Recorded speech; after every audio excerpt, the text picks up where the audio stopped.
بلغ مقاصدنا واغفر لنا ما مضى يا واسع الكرم يا رب بالمصطفى بلغ مقاصدنا واغفر لنا ما مضى يا واسع الكرم يا أكرم الحكيمان من ألوذ به سواك عند حلول الحادث العميم يا رب بالمصطفى بلغ مقاصدنا واغفر لنا ما مضى يا واسع الكرم يرضيك رسول الله جاهك بي إذا الكريم تجلى باسم منتقم يا رب بالمصطفى بلغ مقاصدنا واغفر لنا ما مضى يا واسع الكرم إن من جودك الدنيا وضرتها ومن علومك علم اللوح والقلم يا رب بالمصطفى بلغ مقاصدنا واغفر لنا ما مضى يا واسع الكرم يا ربي واجعل رجائي غير منعكس لديك واجعل حسابي غير منفرم يا رب بالمصطفى بلغ مقاصدنا واغفر لنا ما مضى يا واسع الكرم يا نفس لا تقنطي من زلة عظمت إن الكبائر في الغفران كالأمم يا رب بالمصطفى بلغ مقاصدنا واغفر لنا ما مضى يا واسع الكرم واكتب بعبدك في الدارين إن له صبرا متى تلوه الأهوال ينهزم يا رب بالمصطفى بلغ مقاصدنا واغفر لنا ما مضى يا واسع الكرم صاحب صلاة منك دائمة على النبي بمنهل ومنسلم يا رب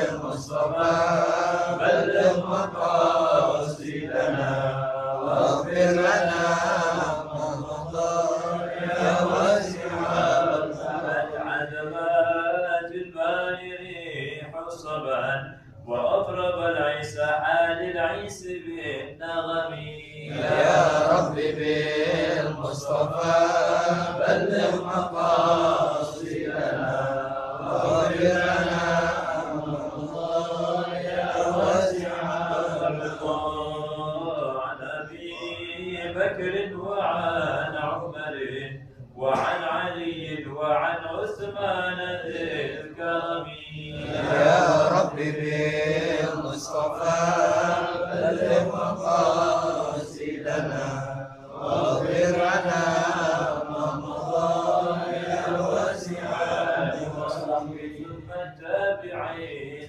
فهم أهل التقى والنقى والحلم والكرم يا رب بالمصطفى بلغ مقاصدنا واغفر لنا ما مضى يا واسع الكرم اللهم صل وسلم وبارك. السلام عليكم ورحمة الله وبركاته. الحمد لله والصلاة والسلام على رسول الله سيدنا مولانا محمد بن عبد الله وعلى آله وأصحابه ومن اهتدى بهداه. بسم الله الرحمن الرحيم. بسم الله الرحمن الرحيم الحمد لله رب العالمين اللهم صل على سيدنا محمد وعلى آله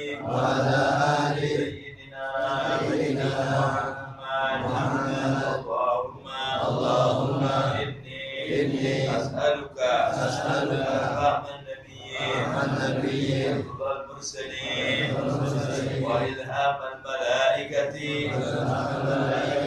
المقربين اللهم أغنني بالعلم وزينني بالعلم وأكرمني بالتقوى وجملني بالعافية يا أرحم الراحمين.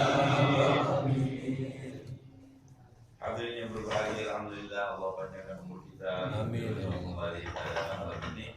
Mudah-mudahan pertemuan kita ini disaksikan oleh Allah dan menjadi bekal untuk kita menghadapnya nanti dalam keadaan baik dan husnul khatimah. Insyaallah.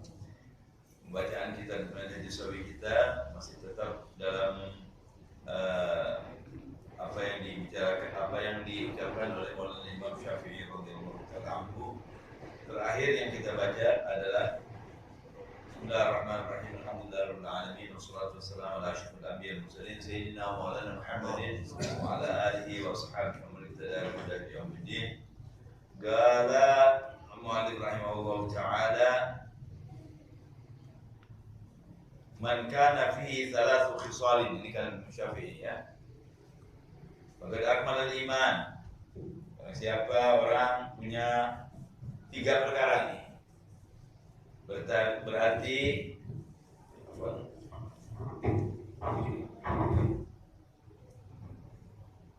semua ikut ngaji.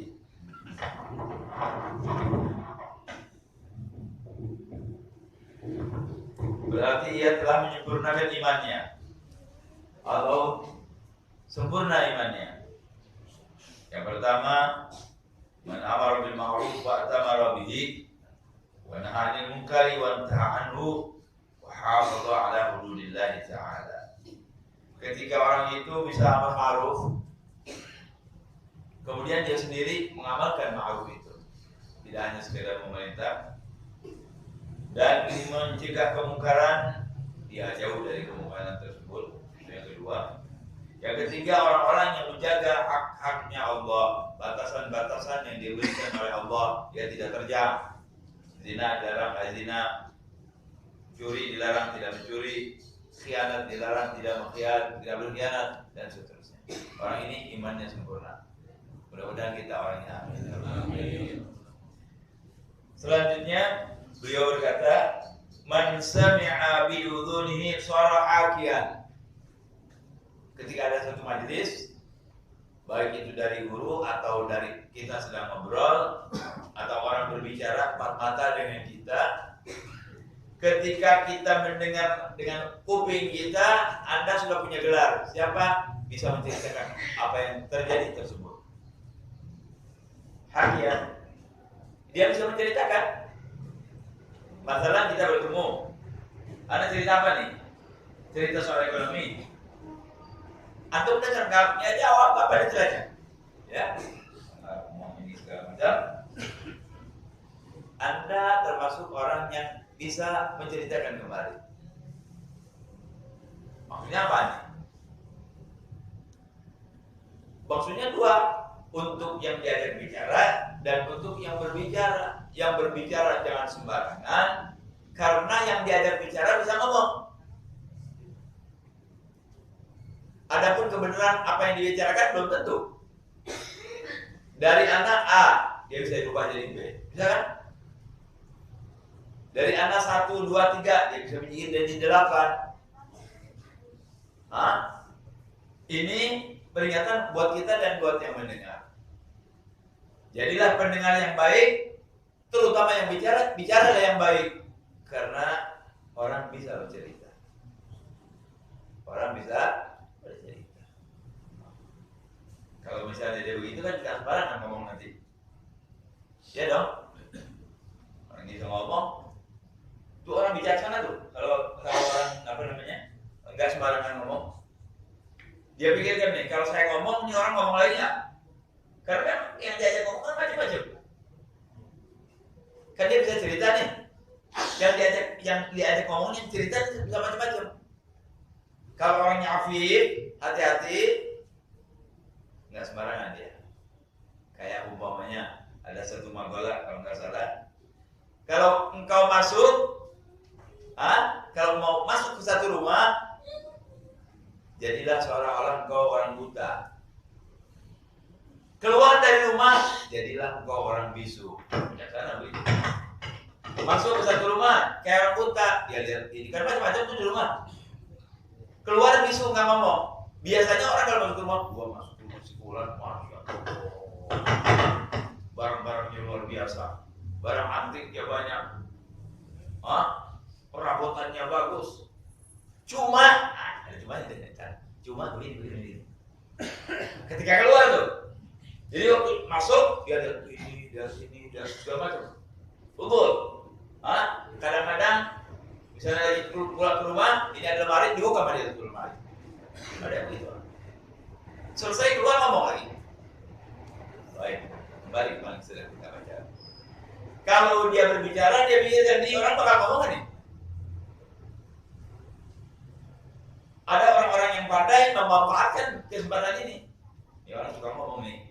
Dia perlu akan ngomong untuk si Fulan. Ini pasti dia ngomong nih. Dia ngomong. Bukan sampaikan. Isinya baik atau tidak baik, terserah. Yang jelas, hati-hati. Anda sampaikan yang baik, berbicara yang baik, yang menjadi penceritanya, yang bercerita juga harus baik, biar selamat. Karena fitnah terjadi dari situ. Ya. Nah, wa man asgha bi qalbihi kana wa'iyan. Sama di majelis yang sama nih. Yang satu cuma dengar saja, sekedar dengar. Bisa cerita. Yang kedua, misalnya di majelis ini, dia mendengar, tapi dengan hatinya. Nah, ketika mendengar dengan hatinya, kana wa'iyan, dia bisa menghayati apa yang dibicarakan itu tadi, ditaruh sama dia. Pembicaraannya apa?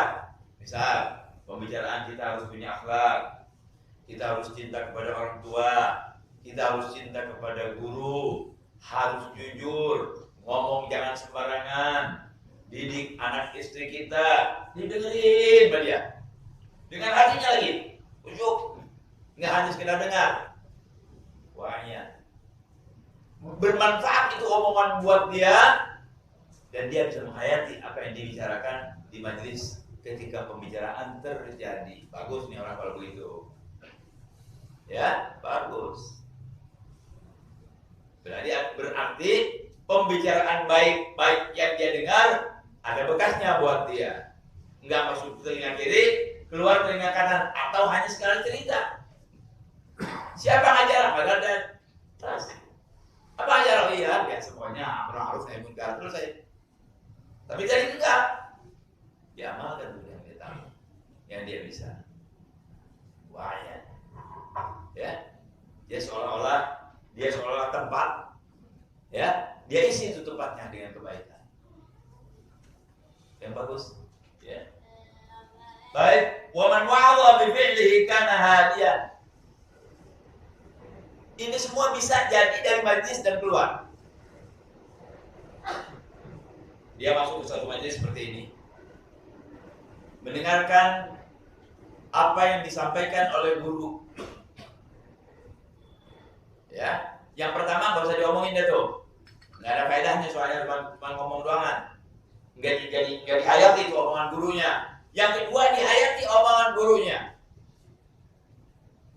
Keluar dari majelis, diamalkan itu omongan, diamalkan itu ilmu yang dia dapat. Ente biasa merokok, misalnya kata gurunya nih, jangan merokok, coba ganti sama siwak. Ganti sama siwak. Mungkin tidak itu waktu. Itu waktu dia cuma buang rokok. Besokannya dia sudah bawa siwak. Dia nggak nyuruh orang bawa siwak, tapi kita dilihat orang, oh pakai siwak. Kenapa pakai siwak? Siwak itu sunnah. Itu berarti dia sudah dapat, benar. Ya. Wa man wa'adha bi fi'lihi kana hadiyan. Siapa yang memberi nasihat kepada orang dengan kerjaannya, nggak ngomong kan? Nggak ngomong. Ya. Ustaz agak nih, Hamid, Akhi, keluar. Ente lagi lihat nih di luar. Ada orang datang, Bin, saya ini bunga perubahan gini. Habib Syawki nggak ngomong, Habib Hamid nggak ngomong, langsung ke dalam ambil. Habib Syawki ngambil yang merah, Habib Hamid ngambil yang biru. Ente lihat, oh begitu. Nasihat kan? Nasihat apa? Kalau ada yang minta tolong, jangan dikosongin, biar sedikit hasil. Bawa. Yang melihat kan tahu, ya. Padahal nggak ngomong. Jadi orang bisa berdakwah dengan macam-macam. Hatta dengan kerjaannya begitu, jadi dakwah. Apalagi orangnya memang dipandang. Biasanya diikuti itu orang yang dipandang, ya. Dipandang biasanya. Nah kalau umpamanya gurunya aja datang orang dimarahin, tukang minta marahin, minta tolong dimarahin, kan gurunya juga belajar. Kok guru anak begini? Begitu ada yang begitu sama juga, dia lebih marah lagi. Dari mana Jakir? Guru anak begitu. Bisa jadi. Ya. Jadi beliau mengatakan, "Waman wa'adha bifi'lihi kana hadiyan." Seorang pemberi petunjuk yang baik itu ketika dia menunjukkan pekerjaan-pekerjaan benar, dia guru yang baik. Belum jadi guru belum? Ketika dia berlaku seperti itu dia guru yang baik. Terutama di kita di rumah sama anak-anak. Mana contohnya baik? Kita kan kepengen anak-anak sholat. Pengen nggak? Anak isi sholat pengen nggak? Sholat. Nih masuk tuh. Bibi lihat. Anaknya lihat. Bapak belum sembahyang. Asal belum sembahyang. Maghrib begitu juga. Jamaah lagi. Belum dulu mungkin. Itu anak sudah tertarik. Makanya kalau ada anak-anak kecil tuh, anak-anak kecil di masjid, jangan bilang biar mereka memang rame gitu. Nggak usah. Jangan ribut kita. Siap. Entar yang isi masjid siapa? Kalau kita usir-usir tuh anak kecil, yang isi masjid siapa? Ya orang kan.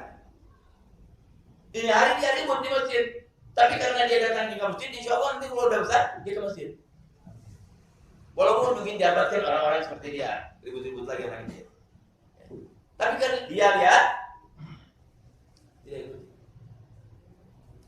Apalagi itu dibimbing, diajak sholatnya jamaah, dibangunin, diajar wudu, bagus lagi. Tapi pegang aja orang tuanya dulu. Karena ada anak-anak yang ngomong, "Pak, ini nyuruh anak salat aja sendiri nggak salat." Ya Allah, berapa harganya? Insya Allah jangan ada yang begitu. Ente sholat. Anaknya jawab, "Alah, abang nggak sholat. Tadi tidur sampai jam 8. Ayo, berapa harganya?" Tapi ketika dia tunjukkan dengan pekerjaannya, itu guru. Jadi nggak harus ngomong terus. Dan manusia memang punya kemampuan seperti itu. Manusia yang normal punya kemampuan nyontok begitu. Jangan manusia, binatang aja bisa ikuti. Apalagi manusia. Ya, jadi jangan Anda pikir tuh Anda sembahyang di depan anak kita yang kecil. Kadang-kadang masih belum bisa jalan, tapi biarin dia lihat tuh. Kita sholat, kita ngaji. Nanti di hatinya tuh Allah kasih ada pertanyaan, "Abah Ana lagi ngapain?" Ketika ngaji, "Abah Ana lagi baca apa?" Ada omongan tuh itu. Ente balikin deh, main domino. "Abah Ana lagi rasanya." Nanya juga tuh anak, nanti kira apa? Ribut di depan anak, ngomong juga nih, "Abah lagi ngapain ngomongin?" Direkam itu semua, Masya Allah, rekamannya. Ya, jadi waman wa'adha bifi'lihi kana hadiyan. Yang memberi nasihat dengan kerjaannya itu seorang yang pembimbing, sebetulnya pembimbing. Gak pakai ngomong dulu. Alhasil orang yang keluar dari majelis ini bisa baca macamnya. Ada yang cuma ngomong begitu aja, ada yang ngejar pakai, bahkan bermanfaat buat yang lain. Bisa terjadi di dalam satu majelis. Ya. Kemudian wa min hikamihi radhiyallahu anhu ayatan qauluhu aqallun nas fid dunya rahatan al-hasud wal haqul. Waduh, benar-benar ya. Ini kita di dunia kan biasa tuh. Ada senang, ada susah. Siang, malam, laki, perempuan, panjang, pendek, dan seterusnya berlawanan. Ya, supaya kelihatan yang mana salah benar. Ketahuan yang salah dari mana? Dari yang benar. Kecuali yang benar karena ada yang salah. Kalau semua benar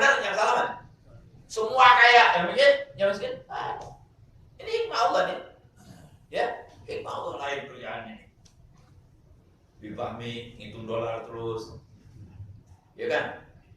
Balik ngitung real terus. Ya. Ini bangun, semua lain itu Allah bikin. Jadi kelihatan perbedaan-perbedaannya. Dari perbedaan itu dapat yang lebih faedah.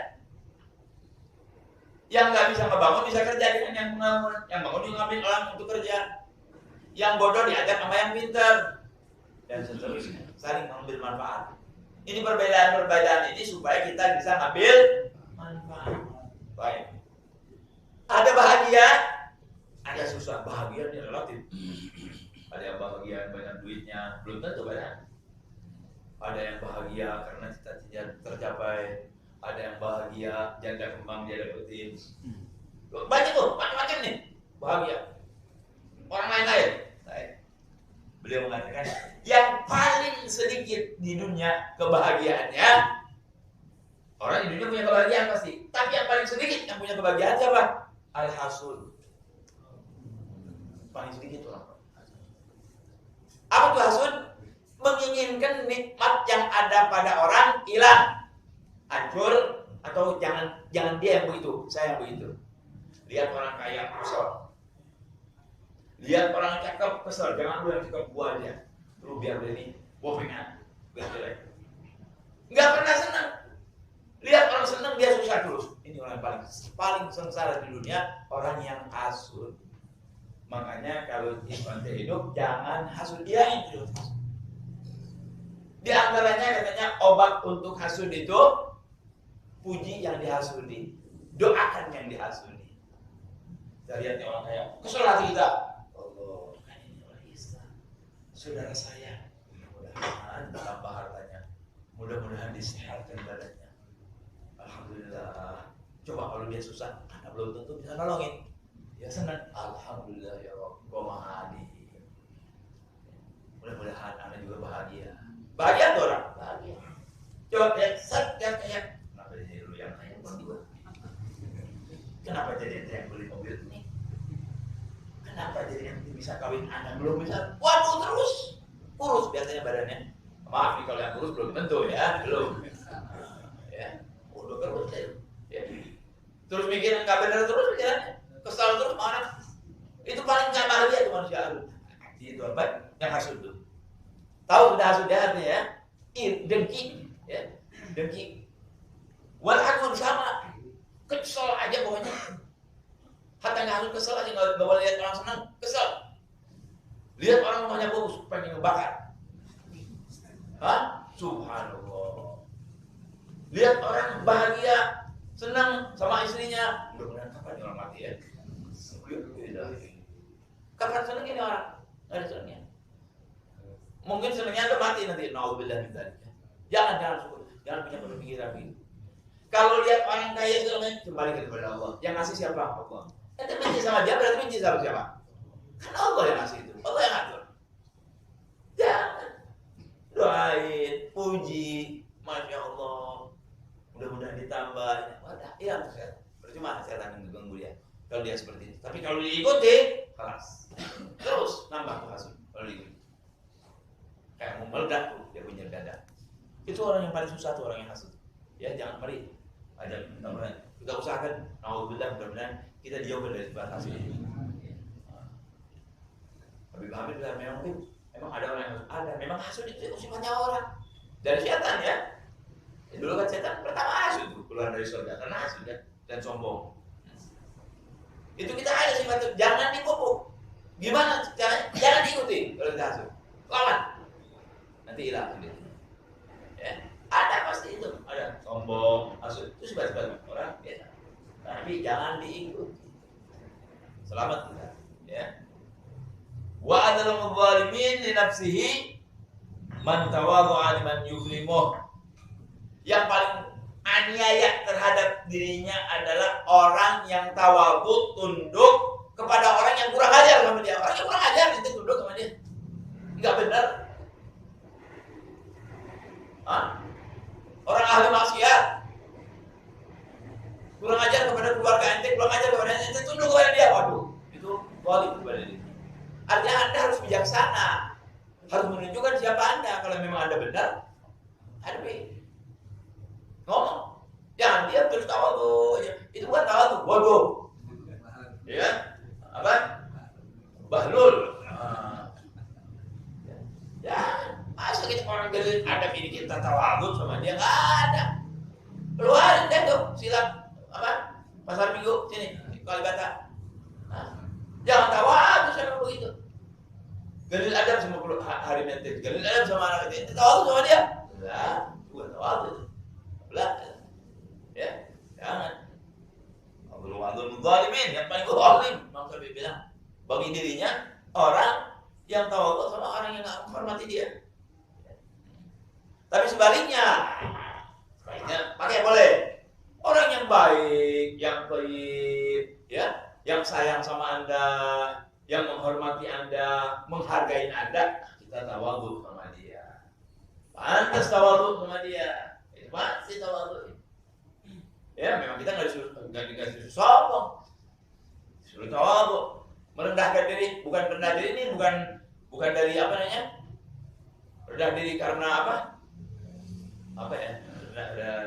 Kalau mental tuh bukan, bukan minder, bukan minder, rendah diri bukan, ya, bukan dia menjauhkan diri dari kesombongan, menunjukkan sifat yang baik kepada orang, ya, diantaranya begitu. Nggak mau lihat saya kaya sok kaya, enggak, saya alim sok alim, saya ustad enggak, biasa aja, saya nggak bisa apa-apa, ya.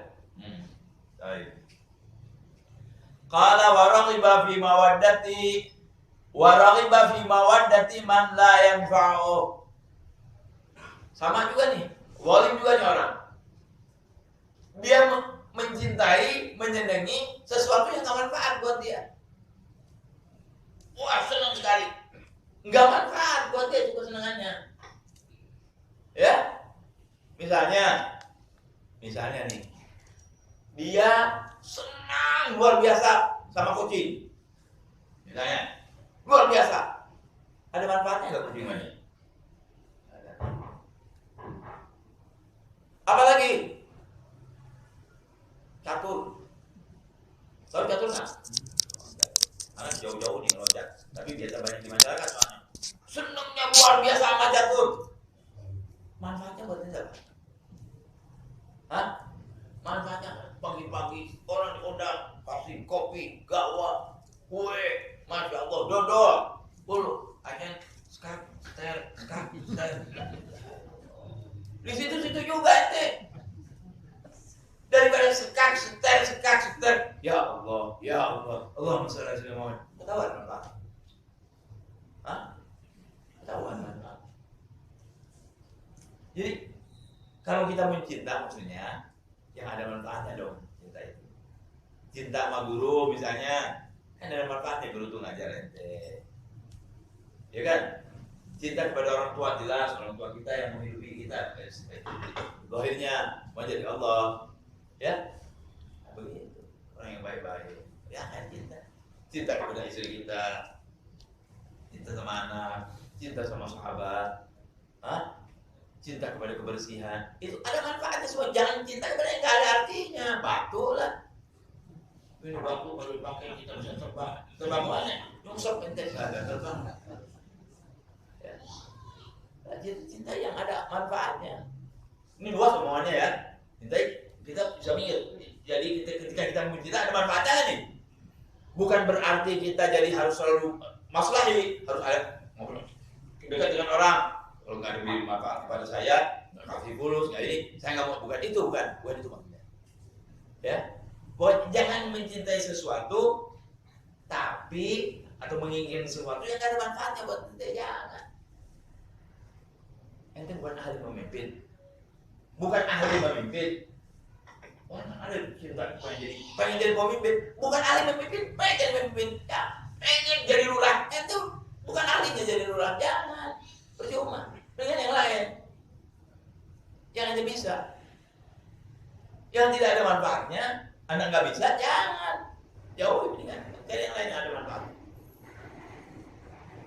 Ya, radhiyallahu. Baik. Nah, ini sekarang yang paling diasikin nih, ya, yang paling asik nih, terutama Habib Fahmi, asik benar nih. Qala idza tazawwaja ar-rajulu faqad raqibal bahra. Apabila seorang laki-laki menikah, dia telah naik, berada di atas laut. Ya. Naik laut. Oh. Naik laut nggak bisa naik kan? Kita harus belajar di kapal maksudnya. Kenapa naik laut, saudara? Perempuan tuh kayak laut. Kenapa? Dalam, udah ketek, ada ular, ada ombaknya, ada anginnya, ya. Nah, begitu dia luar kawin, ente bakal tahu banyak maksudnya itu. Ketika kita kawin, bakal tahu banyak. Oh, ini perempuan begini. Oh, marahnya begini. Oh, cemburunya begini. Oh, minta duitnya begini. Berarti dia naik laut. Kehidupan rumah tangga itu kayak laut, macam-macam kan? Coba ini anak kalau tanya satu-satu nih soal istrinya, waduh, macam-macam jawabannya. Anak nggak pernah nanya makanya. Betul nggak? Ya betul, aku aja. Iya kan? Saya juga begitu sama. Makanya apa paham? Ya, nggak kan? Kalau sudah menikah tuh jangan pikir yang asik yang pertamanya, wah, marah ini segala macam. Ayo coba sudah sana 2 bulan 3 bulan lain lagi sudah. Lupa aja gitu lupa itu sudah lain lagi. Ya, macam-macam. Kalau masih berdua tuh itu begitu. Ente naik seolah-olah naik ke laut. Berarti kalau orang naik ke laut nggak mungkin kan punya apa harusnya? Apa? Punya bekal. Harus punya bekal. Orang mau menikah tuh harus punya bekal. Bukan hanya bekal uang saja buat belanja, bukan. Bekal mental. Sebenarnya yang dibawa ini manusia, bukan binatang. Bisa diatur semuanya, nggak bisa. Jadi harus pintar. Baik.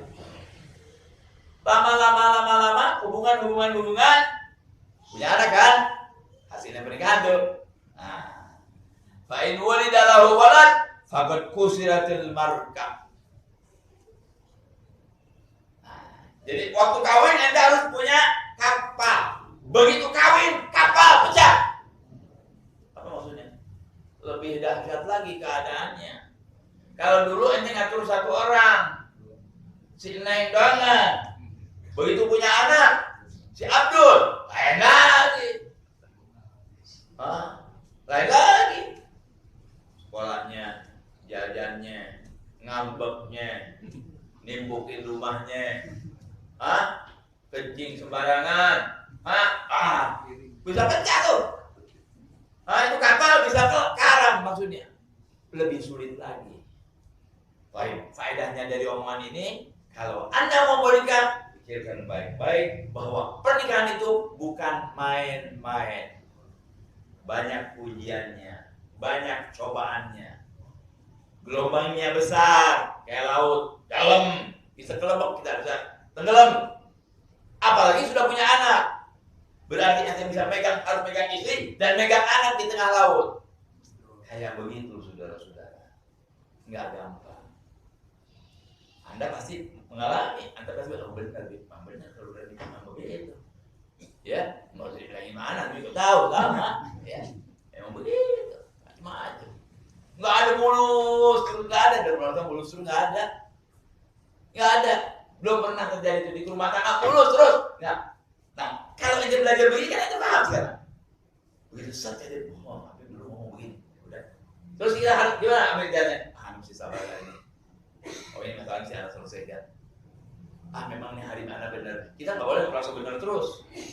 Emang istri kita bukan manusia kan? Manusia dia juga harus benar. Manusia itu bisa benar, bisa salah. Kecuali Nabi ya, Allah SWT. Kalau model kita bisa benar, bisa salah. Sama, perempuan juga bisa benar, bisa salah. Tembok-tembok kita perlu penolong.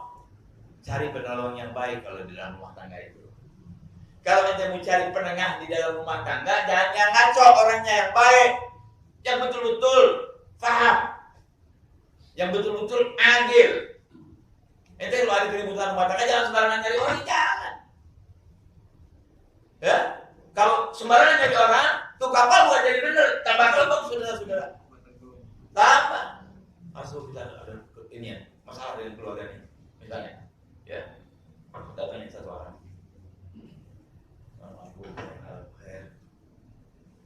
Kalau begini nih, mau cerita macam mau apa namanya? Mau sekarang apa namanya? Curhat. Ya, meluncur dari hati, curhat, meluncur dari hati. Mau curhat, ya, anak juga nama anak kebetulan Farhat.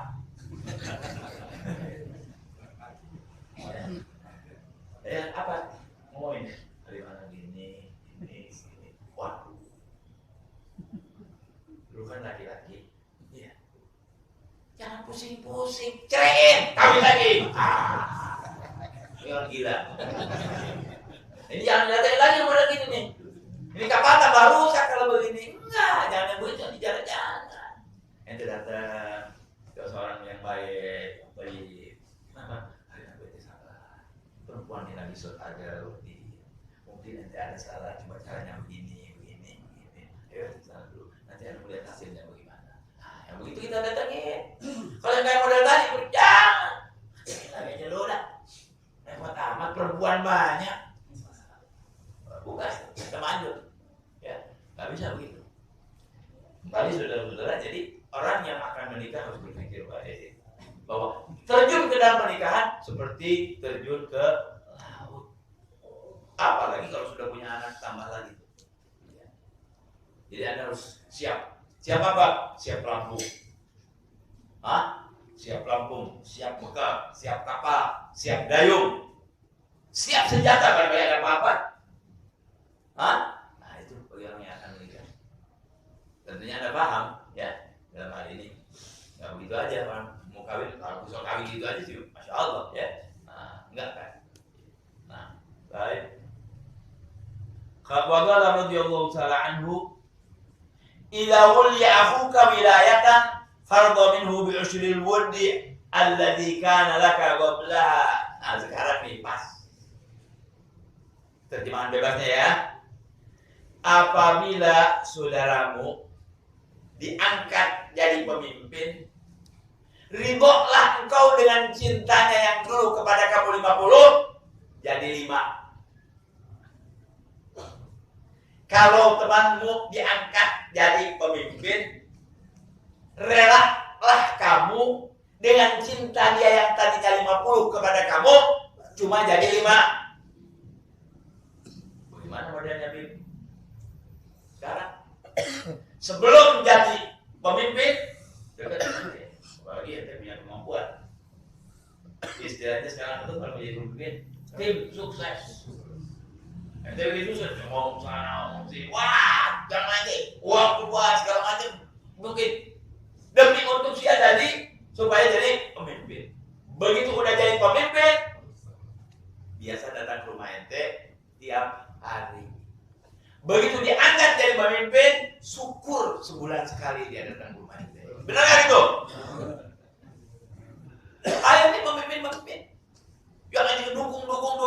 Kalau udah jadi, belum tentu ingat sama ente. Begitu ketemu ente siapa ya? Oh. Sakit hatinya kapan? Sakit hatinya kapan ya? Ente bela dia. Ente junjung dia di mana-mana. Begitu ente datang ke ente siapa ya? Lupa. Oh. Padahal dia bela dia. Jadi itu orang kalau sudah jadi pemimpin biasanya, enggak semua, mungkin ada yang enggak ya. Mungkin ada yang enggak. Biasanya kalau sudah jadi pemimpin, lupa sama sohib, lupa. Dia sudah mikirkan bagaimana cara memimpin ini dan cari bagaimana cara memenahan kepemimpinannya kelihatan bagus dan dapat terus. Jadi untung aja gak jadi jabatan DPR. Kebetulan dia datang pagi ini. Jadi DPR dulu. Ya. Jadi saudara begitu. Kalau ada orang yang menjadi pemimpin itu begitu. Harus ditahu kata Imam Syafi'i, ulama tapi dia paham. Jangan harap orang yang tadi 100 cintanya pada ente udah jadi pemimpin, jadi 2 pikiran ente kan kalau jadi pemimpin ada bakal dikasih apa? Apa nih? Buat kerjaan namanya? Dikasih proyek, dikasih ini, dikasih itu. Belum tentu. Begitu ente minta proyek, tunggu dulu, proyek ini ada ada perintah dari pimpinan, ada yang harus dikasih proyek ini orang Gang Amir, bukan orang Kalibata. Gitu.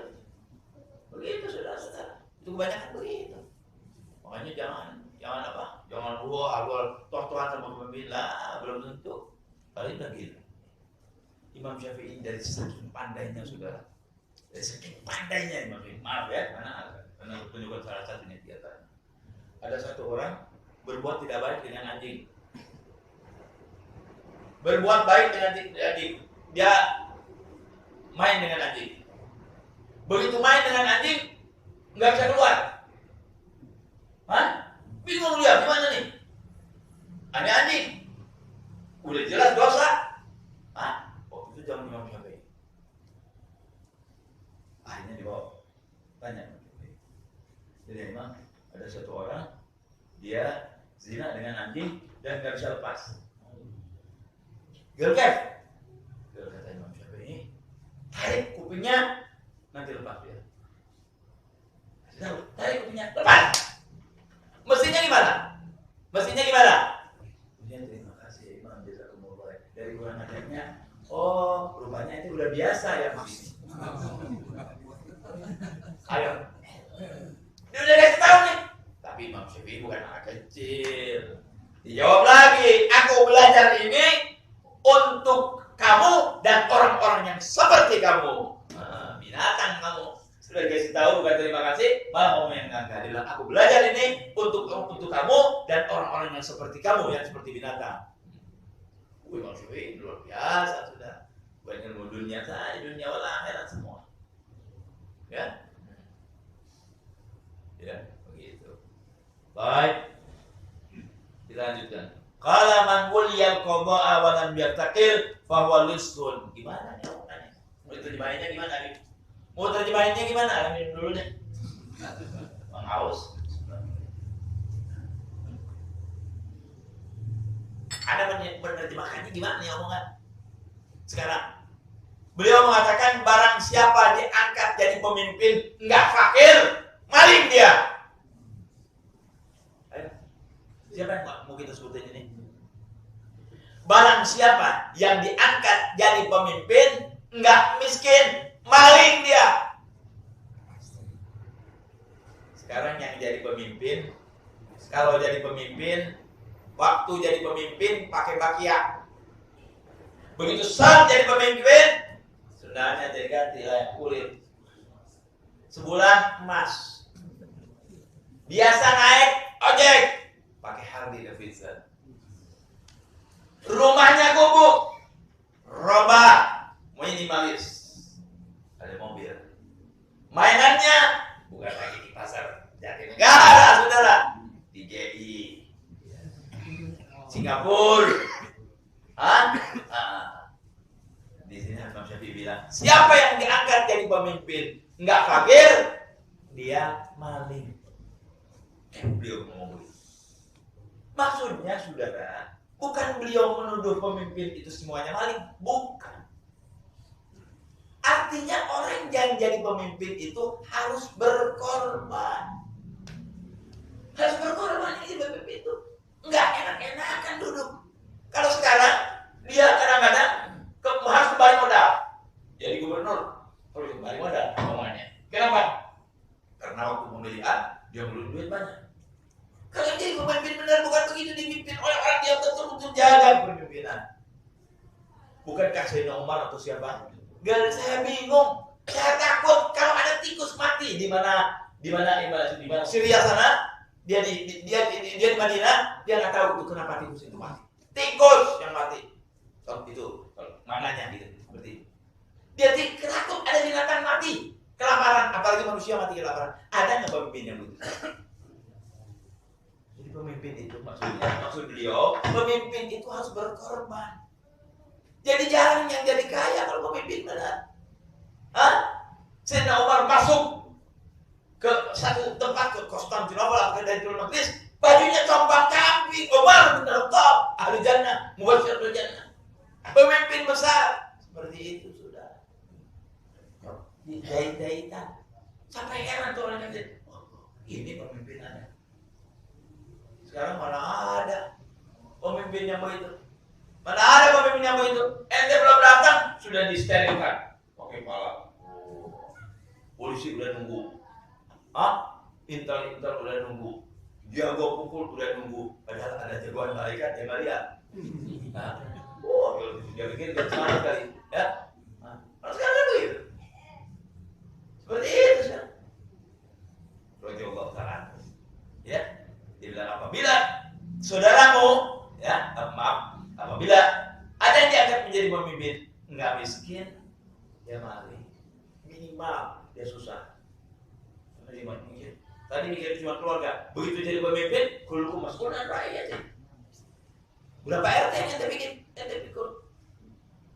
Berapa ribu masyarakat? Ente nggak bikin. Nggak tanggung jawab. Ini presiden kepada rakyatnya. Tanggung jawab. Menteri-menteri kepada tanggung jawab. Gubernur gitu juga. Lurah gitu juga. RT RW yang terjadi. Itu juga. Terakhir kita seorang ayah. Bayangkan. Berarti Allah Ta'ala. Pasti betul-betul pemikiran. Seperti itu. Bukan berarti kalau nanti ada pemimpin kayak dia maling dulu. Tapi yang dimaksud di sini, seorang pemimpin itu harus berani berkorban. Itu garis besar. Dia banyak berkorban pemimpin. Sebab tidak sendiri lagi. Dia membela banyak orang. Kalau pemimpin yang ada menerima aduan kan? Orang-orang pemimpin yang ada yang dulu ada waktu tuh, misalnya hari Kamis sore dia terima aduan. Sebulan datang, mau tuan hakim ini begini. Ini datang begini. Ini dia harus laporin semuanya. Sampai dia bisa tidur. Seperti itu. Sekarang udah nggak ada. Sekarang orang yang jadi, maaf ya, mau masuk ke DPR, mau nyenangin rakyat, apa mau nyenengin dirinya? Coba jawab yang benar. Mau nyenengin rakyat, apa nyenengin dirinya? Bagi besar, tunjangan besar, ini besar. Siapa di depan Anda? Bagi Allah Ta'ala. Ya, berbahagialah ya orang-orang yang mempunyai ilmu agama, kemudian dihayati ilmu agama. Ya aman-aman saja tuh omongan ahli agama kan seperti ini. Dan inilah perlunya kita ngaji, perlunya kita baca kitab-kitab ulama. Banyak faedahnya kan? Mau begini. Walaupun mungkin nanti apa, tapi omongan-omongan kita masuk ke kepala kita. Bisa kita bayangkan, bisa kita pikirkan. Ya, nah. Qala man lam yasun nafsahu lam yanfa'hu ilmuhu. Orang sebetulnya orang yang punya ilmu itu harus bisa memanfaatkan ilmunya. Bukan hanya sekedar ngajar saja, dia memanfaatkan ilmunya dan buat bermanfaat biar dirinya itu ilmunya ya bermanfaat. Kalau ente silat, jangan sampai ada apa namanya? Sampai kena muka ente dipukul orang. Karena ente sudah punya silat. Bisa, ya kan? Karena ente ada ilmunya. Sayang dong, ente udah belajar silat 12 tahun, pegang pok dipukul bisa. Wah, nggak bisa. Ya, nggak belajar ente. Ya, nggak belajar dia nggak. Dia tangkis, nggak kena. Kalau perlu dia bisa mogol kan? Ya. Orang yang punya ilmu, kalau nggak manfaat ilmunya, ya, nggak ada faedahnya. Imam Syafi'i mengatakan man lam yasun nafsahu lam yanfa'u ilmu. Orang banyak ilmunya, tapi dia tidak jaga pribadinya, tidak jaga dirinya, nggak manfaat itu ilmu. Dia ilmunya banyak, hafal hadis, hafal Quran, tapi nggak jaga dirinya, ngomongnya sembarangan, maksiat, zina, nipu, manfaat nggak ilmunya? Ada artinya nggak ilmunya? Nggak ada wibawanya, nggak ada manfaat walaupun dia berilmu. Jadi di samping ilmu kita perlu menjaga diri, menjaga pribadi kita, jaga. Jangan hanya bisa ngomong aja, kita juga jaga. Jangan nyakiti orang, nanti jangan nyakitin orang. Anda harus jujur, kita harus jujur. Orang nggak boleh mencuri dulu, dia harus jujur duluan. Kalau nggak begitu, nggak bermanfaat. Dia harus menjaga dirinya. Jaga dirinya dengan apa? Dengan mengamalkan ilmunya.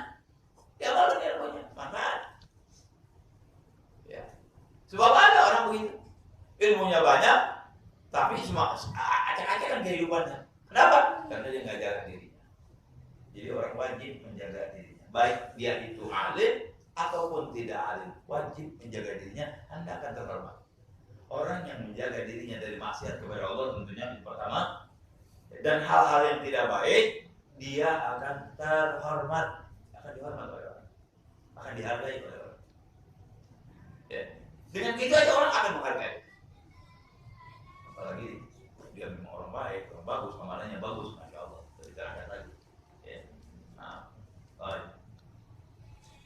Qala man ahabba an yuftaha alaihi binuril qalbi fa alaihi bil khalwa wa qillatil akli wa tarki mukhalatati sufahai wa bughdi man yuridu bi ilmihi ad-dunya. Ini juga susah ngomongin amalannya nih. Menerjemahkannya susah nih. Ya. Apa kata beliau? Siapa yang ingin dibukakan hatinya oleh Allah dengan kebaikan, bagaimana caranya? Ada caranya. Satu, fa'alaihi bil khalwa. Sering dia menyendiri. Oh, menyendiri gimana? Masuk ke gudang? Hah? Masuk kamar, gak keluar-keluar? Bukan. Menyendiri, memikirkan keagungan Allah, beribadah kepada Allah. Nggak mau ngurusin orang, apa? Ngurusin dia sendiri, takut kepada Allah. Anak selamat apa enggak nih? Hah? Terus dan sedikit makan, jangan banyak makan. Tanda-tanda akhir zaman, orang suka makan. Benar nggak? Benar. Tanda akhir zaman. Ada ya, nggak tahu hadisnya ya. Itu akhir zaman katanya abuluna furujahum wa butunahum. Mereka menyembah kemaluan mereka dan menyembah perut mereka, mengikuti hawa nafsunya perut. Dulu waktu kita kecil, barangkali ini yang semata-mata, warteg banyak nggak? Banyak nggak? Sekarang warteg, Kentucky, Padang, wah banyak luar biasa, semua laku, belum lagi yang online. Kenapa? Orang suka makan yang luar biasa. Tanda hari kiamat, tanda kiamat. Itu aman nih. Ya bulu itu lah. Kita nyembah perut, saudara. Luar biasa urusan perut, digedein. Kalau nanya di mana, di mana? Sate yang di mana? Tegak, di mana juga yang majid? Hah? Di sini, di mana? Marak yang di mana? Semur, masya Allah. Suruh jengkol, orang asik makan, luar biasa gedein makan. Boleh kawan? Boleh makan enak, boleh. Tapi tidak menyembah itu, tidak keterlaluan. Ya. Ini kalau kita ingin nur ilm, nur dari Allah SWT, ya, hatinya bercahaya, gampang ibadah, mudah mengamalkan amalan soleh. Satu, halus khalwah. Dua, jangan terlalu banyak makan. Ya banyak puasa kali ya, banyak puasa. Terakhir, jauhi pergaulan dengan orang-orang yang safi, yang ngomongnya nggak benar, kerjaannya nggak benar, amalnya nggak benar. Jangan bergaul sama mereka. Jadi gauli siapa? Orang yang baik. Santri, guru-guru, ulama, orang ahli akhlak yang baik, yang baik itu yang kita gauli. Jangan cuma gaul dengan sembarangan orang, dengan preman, dengan orang curi dan ini aja. Lihat pergaulan. Artinya tidak menyembah makanan, sedikit makan, dan lihat pergaulan nggak sembarangan juga. Ini bisa mendapatkan nur di hatinya daripada Allah Subhanahu wa Ta'ala. Ya. Terakhir, ulang isya ini, ya, terakhir. Wa qala radhiyallahu ta'ala anhu sahibtu sufiyah fastafattu minhum harfain. Saya bersahabat dengan orang-orang yang selalu ingin hatinya bersih. Sufiyah itu, dari susahnya itu. Sufiyah itu yang orang-orang yang sangat memperhatikan kebersihan hati. Enggak hasul, enggak iya, enggak ujub, enggak jelek-jelek. Apalagi yang kelihatan, yang enggak kelihatan dia hilangkan. Bersih, Sufiyah, Sufi. Aku berteman dengan mereka, kata Imam Syafi'i. Aku dapatkan dua hal. Apa katanya? Al-waqtu kaisayfi nan taqhu wafa'a. Waktu itu seperti pedang yang dihunuskan ke anak. Jadi kita nih dengan waktu perang. Kalau ini nggak takis, ente kena. Ya, kenyataan yang sebenarnya bahwa orang itu bakal mati, bakal dipotong sama itu pedang.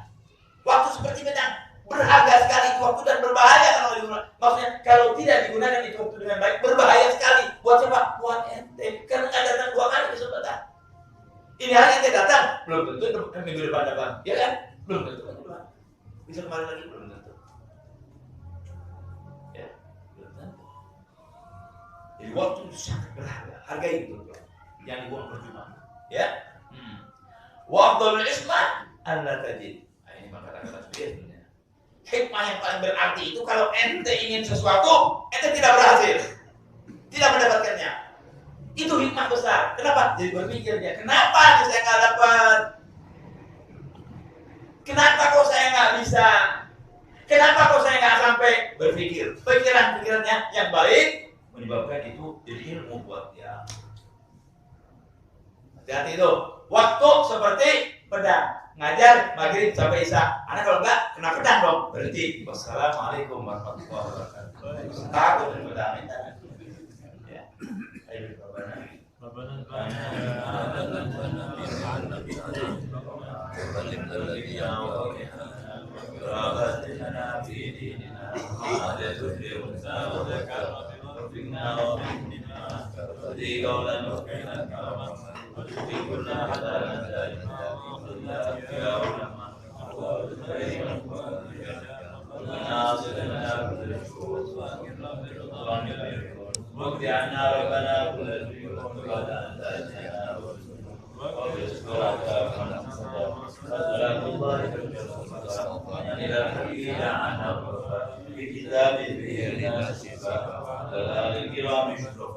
وعلى صحب المصابيح اللهم اهدنا بهداك واجعلنا من هداك ولا تؤذنا وليا ولا تجعلنا من امرك وعصاك